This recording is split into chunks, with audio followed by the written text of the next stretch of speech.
123 പ്രസിഡന്റിന് ഓർഡിനൻസ് പുറപ്പെടുവിക്കാനുള്ള അധികാരം റീഅറേഞ്ച് ചെയ്യുക. ആർട്ടിക്കിൾ 213 ഗവർണറിന് ഓർഡിനൻസ് പുറപ്പെടുവിക്കാനുള്ള അധികാരം വീണ്ടും റീഅറേഞ്ച് ചെയ്യുക. ആർട്ടിക്കിൾ 312 ഓൾ ഇന്ത്യ സർവീസുമായി ബന്ധപ്പെട്ട ആർട്ടിക്കിൾ. ഹായ് ഫ്രണ്ട്സ്, ഇന്ന് നമ്മൾ ഡിസ്കസ് ചെയ്യാൻ പോകുന്നത് ഇന്ത്യൻ ഭരണഘടനയിലെ ആർട്ടിക്കിളുകളെ കുറിച്ചാണ്.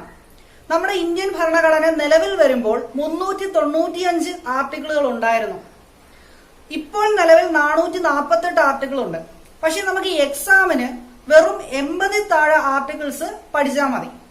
അതില് ചില ആർട്ടിക്കിൾസ് ഓർത്തിരിക്കാൻ ചില രസകരമായ മാർഗങ്ങളുണ്ട്. അതാണ് ഇന്ന് നമ്മൾ പറയാൻ പോകുന്നത്.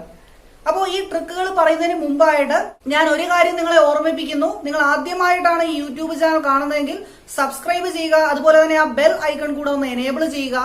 അതുപോലെ തന്നെ നിങ്ങൾ യൂട്യൂബിൽ ഈ ചാനൽ സെർച്ച് ചെയ്യുമ്പോൾ magic book PSC SSC RRB, ഒന്നുകൂടെ റിപ്പീറ്റ് ചെയ്യാം, magic book PSC SSC RRB എന്ന് തന്നെ സെർച്ച് ചെയ്യുക.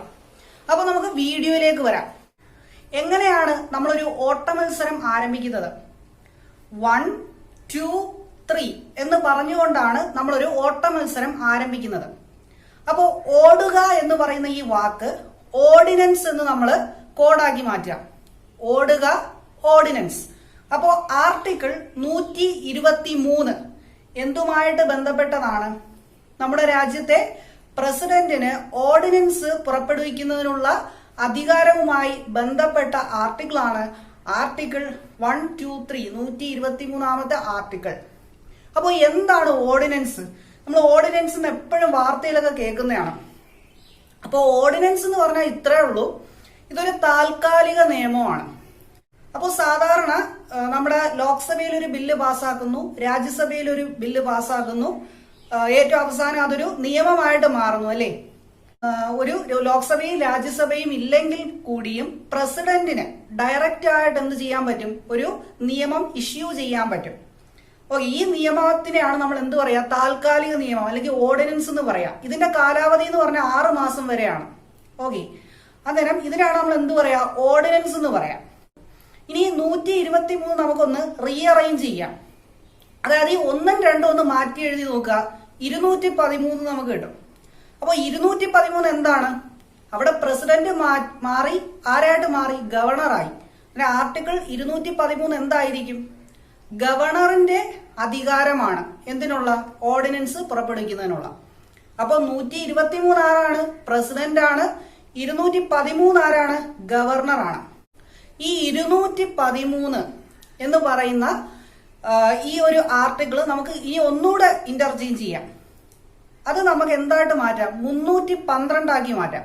അപ്പൊ 312 എന്തുമായിട്ട് ബന്ധപ്പെട്ടതാണ്? ആർട്ടിക്കിൾ 312 ഓൾ ഇന്ത്യ സർവീസുമായി ബന്ധപ്പെട്ട ആർട്ടിക്കിളാണ്. അപ്പോൾ എന്താണ് ആർട്ടിക്കിൾ 123? പ്രസിഡന്റിന് ഓർഡിനൻസ് പുറപ്പെടുവിക്കാനുള്ള അധികാരം റീഅറേഞ്ച് ചെയ്യുക. ആർട്ടിക്കിൾ 213 ഗവർണറിന് ഓർഡിനൻസ് പുറപ്പെടുവിക്കാനുള്ള അധികാരം വീണ്ടും റീഅറേഞ്ച് ചെയ്യുക. ആർട്ടിക്കിൾ 312 ഓൾ ഇന്ത്യ സർവീസുമായി ബന്ധപ്പെട്ട ആർട്ടിക്കിളാണ്. അടുത്ത ആർട്ടിക്കിൾ ആണ് പറയുന്നത് ആർട്ടിക്കിൾ 315. ഇത് നമുക്ക് ഇങ്ങനെ ഓർത്തിരിക്കാം. അതായത് നമ്മുടെ PSC എക്സാമിന്റെ സാധാരണ ഒരു സമയം എന്ന് പറഞ്ഞാൽ 2 മണി തൊട്ട് ഉച്ചയ്ക്ക് 2 മണി തൊട്ട് 3:15 വരെയാണ്, 3:15 വരെയാണ്. അപ്പൊ ഈ 3:15 എന്ന് പറയുന്ന സമയം അത് നമുക്ക് 315 എന്ന് ഓർത്ത് വെക്കാം, അല്ലേ? അന്നേരം 315 എന്താണ്? 315 PSCയുമായിട്ട് ബന്ധപ്പെട്ട ആർട്ടിക്കിളാണ്. അന്നേരം 315 എന്ന് പറയുന്ന ആർട്ടിക്കിൾ PSC കുറിച്ചാണ് പരാമർശിക്കുന്നത്. ഇനി നമുക്ക് പറയാം ആർട്ടിക്കിൾ 324.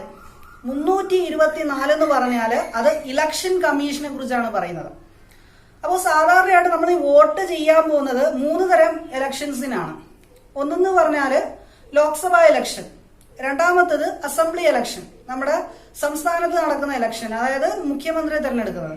മൂന്നാമത്തത് എന്ന് പറഞ്ഞാൽ എന്താണ്? ലോക്കൽ സെൽഫ് ഗവൺമെന്റ്, അതായത് വില്ലേജ്, പഞ്ചായത്ത്, കോർപ്പറേഷൻ, അതുപോലത്തെ ഇലക്ഷൻ. അന്നേരം ഈ 3 തരം ഇലക്ഷൻസിനാണ് നമ്മൾ വോട്ട് ചെയ്യാൻ പോകുന്നത്. അന്നേരം 3 എന്ന് പറയുന്ന സംഖ്യ നമുക്ക് ഓർത്തിരിക്കാം. ഇനി ആ ഇലക്ഷൻ നടക്കുന്ന ദിവസം 24 മണിക്കൂർ നമ്മൾ TVക്ക് മുന്നിലായിരിക്കും.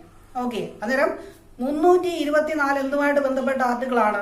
ഇലക്ഷൻ കമ്മീഷനുമായി ബന്ധപ്പെട്ട ആർട്ടിക്കിളാണ് 324. ഇനി വളരെ രസകരമായിട്ട് ഇനിയും നമുക്ക് ഓർത്തിരിക്കാൻ ചില ആർട്ടിക്കിൾ 44. ആർട്ടിക്കിൾ 44 എന്ന് പറഞ്ഞാൽ യൂണിഫോം സിവിൽ കോഡിനെ കുറിച്ച് പറയുന്ന ആർട്ടിക്കിൾ ആണ് എന്താ, ആർട്ടിക്കിൾ 44. അപ്പോൾ 44 യൂണിഫോം സിവിൽ കോഡ് എന്ന് പറഞ്ഞാൽ എന്താണ്, എല്ലാവർക്കും ഒരു നിയമം എന്നാണ് ഇത് പറയുന്നത്.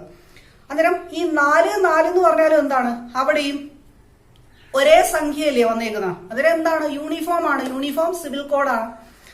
ഓക്കെ, അടുത്തത് പാർലമെന്റിനെ കുറിച്ച് പരാമർശിക്കുന്ന അനുച്ഛേദം അല്ലെങ്കിൽ ആർട്ടിക്കിൾ ആണ്. അത് എത്രയാണ്, 79 ആണ്. ഈ 79ന് നമുക്ക് 7നെ നമുക്ക് 2 ആക്കി മാറ്റാൻ പറ്റും അല്ലേ, എളുപ്പം 2 ആയിട്ട് മാറ്റാൻ പറ്റും. ഇനി 9നെ നമുക്ക് മിറർ ഇമേജ് എടുത്തു കഴിഞ്ഞാൽ നമുക്ക് P ആക്കി മാറ്റാനും പറ്റും.